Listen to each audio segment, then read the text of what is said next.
If you've been applying to tons of pen testing jobs but never seem to land an interview, then this video is for you. It seems like every pen testing job out there already has 500 to 1,000 applicants. What do we even do in this situation? What if I told you that there are thousands of pen testing jobs just sitting out there that are hidden under cryptic job titles? How do I know this? Well, I've been in the field for over 10 years and have held a wide range of job titles, even though they were all the exact same role, which is pen testing. In this video, I'm going to share with you 6 hidden pen testing job search terms that you should absolutely be using in your pen testing job hunt. And be sure to stick around until the end of the video where I'll go into some job hunting hacks that you can use today to bypass the flood of applicants. All right, starting off with the first term here, and these are in no particular order, by the way. The first one you might see is cybersecurity, followed by any of these 4 keywords. And I have these in parentheses here because I noticed that they're kind of interchangeable. You might see any variation of these. I didn't want to make them separate terms because really it's the same term with a different ending, but you might see like cybersecurity engineer, you might see cybersecurity specialist, cybersecurity analyst, cybersecurity consultant. So when you see in the parentheses there, just know this, it's kind of like an or. You can swap any of these out at the end and it might be a pen testing job. Who knows? How do you know? Well, stick around to the end of the video. I'm going to show you how you can differentiate, how you can tell, but just know that if you see anything under this title, it might be a pen testing role or it might not be, right? But yeah, some of the jobs could be hidden under this title. Another one to be aware of is this one here, cyber operations, followed by engineer, specialist, analyst, consultant. This is a title that I see mostly in the government sector. A lot of the government jobs like to present their pen testing roles under this this label, but they also like to present a lot of their defensive roles under this label as well. So you really have to be able to discern from the job description. And number 3 is information security, followed by any of these 4 endings here. And then number 5 would be offensive security, and followed by any of these endings. Now, this one you can be a little bit more confident that it's probably something on the pen testing side, but it could be a red teaming role as well because that also falls under the umbrella term of offensive security. So you still have to do some additional research to really know what they're looking for, but you can at least narrow it down a little bit more off of this title compared to some of those previous titles. Obviously, you know, if it says pen tester, then you can be absolutely certain that it's that, but I want to show you some of the lesser known titles that it could fall under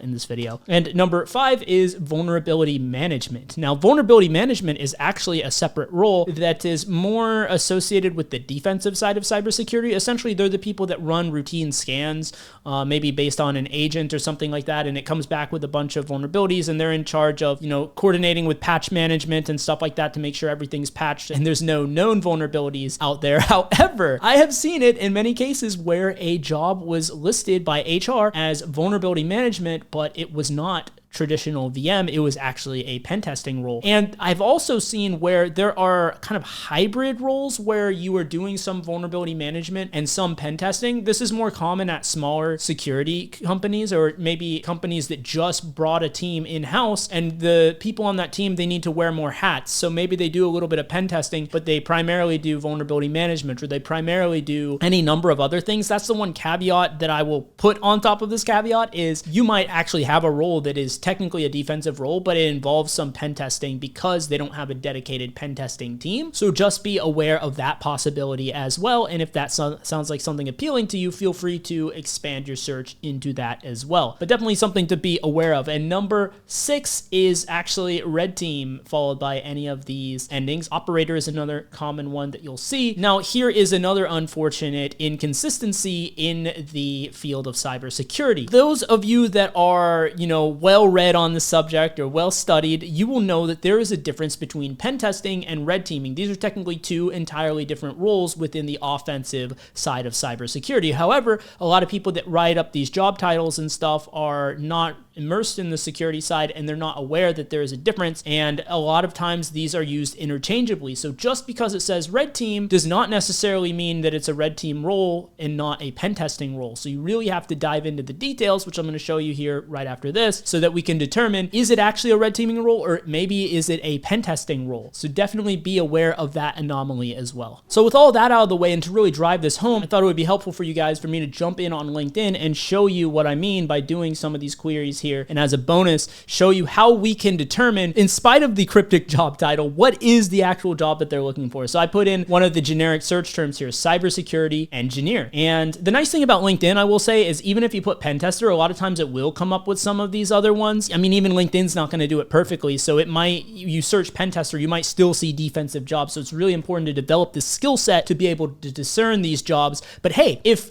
it's something you have to learn, guess what? It's something that these beginners that are fighting for these entry-level jobs over you will also have to learn, which means there'll be, in theory, less applicants, or at least less qualified applicants, because people are going to be applying, even though they're looking for defensive roles, just thinking, oh, it says cybersecurity engineer, that's probably defense, right? Let me apply to this. And then if you position yourself as the perfectly qualified candidate for this job, whereas they're targeting something else or maybe everything, you should be able to beat them out eventually. And all you have to do is win one time in the game of applying to jobs. That's the beauty. So let's take a look here. I am going to dive into one of these at random. I don't know. Let's see here. This one, senior advisor, more of a senior role. But if we scroll through here, I look at a glance, and to me, this looks like a security architect role, because it's talking about security solution providers, and it's talking about a lot of, vulnerability risk assessment and stuff like that. And it's more of a high level role, and it's a senior level role as well. This is probably going to be a security architect type of role or something like that. Mainly specifying on the cloud side, it looks as well. If we look at this one here, security engineer, this one looks like some kind of government job. It's not completely clear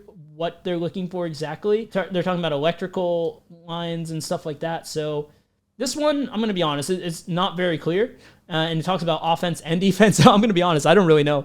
Some of these are not very well written. But let's go to this one here. Cybersecurity engineer for FX analytics. It's talking about threat detection and incident response, endpoint security. So this is definitely a defensive role, more of a cybersecurity engineer, defensive type of role. So definitely not a pen test job in this case. But some of these, somewhere here, might be hidden some kind of pen testing job in one of these. If we scroll down a little bit, let's go here. Product security specialist, that's pretty straightforward. Probably it's a product security role.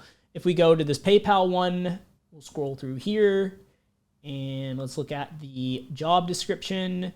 And it looks like this is a product security testing role as well, PST, which is basically you're working close with the DevOps teams and stuff like that. And you're really on the code side of cybersecurity and looking for those bugs and working closely with the developers. So yeah, we could look at one more here, HEB, Senior Application Security Engineer. This one's probably gonna be, AppSec, it looks like, talking about CI/CD pipelines and stuff that you would expect in software development, like lifecycle and some cloud and things like that. So yeah, this one you could bet is probably going to be on the AppSec side of things. But yeah, that is the general process. You want to dive into the description of the job and look and see like what are they looking for, and based off of some of the tools and some of the skills that they are recommending that you have, you can kind of from there piece together, if it's not clear enough, what they're actually looking for, what the job actually is, because unfortunately the job title in cybersecurity does not tell us the full story. And there is another bonus tip that I wanted to give you if you've made it to this point in the video, and that is if you really want to have less applicants that you're competing with when you apply to these jobs, I would highly recommend to go and look for jobs that require more steps to apply. Definitely try to avoid the LinkedIn easy apply button. That's going to have the most applicants by far. If it involves more steps, like for example applying directly on the company website, well, guess what? You probably don't want to do that. You're hearing me say that you don't want to do that. Other people also don't want to do that, which means there's going to be less applicants. The more steps involved, like if you have to write a cover letter and stuff like that, then I would definitely recommend to prioritize those type of jobs. Also, I would recommend to apply to jobs that are not just the ones that, may not be labeled as or marketed as entry level, because guess what? If you don't think you're qualified, a lot of other people also won't think they're qualified. So guess what? They're not going to apply to those. Therefore, you're going to have less competition, provided that you actually upskill yourself, which is why it's really important to constantly be leveling up in this field. So if you want to work with me directly during this process, because let's be honest, landing your first job in pen testing is by far the most difficult stage in your entire career, then go down below and book a call. For me personally, after I landed my first job in the field, I had a much easier time. I was able to get all my jobs by reaching out to me beforehand, and it just made the process so much smoother after that.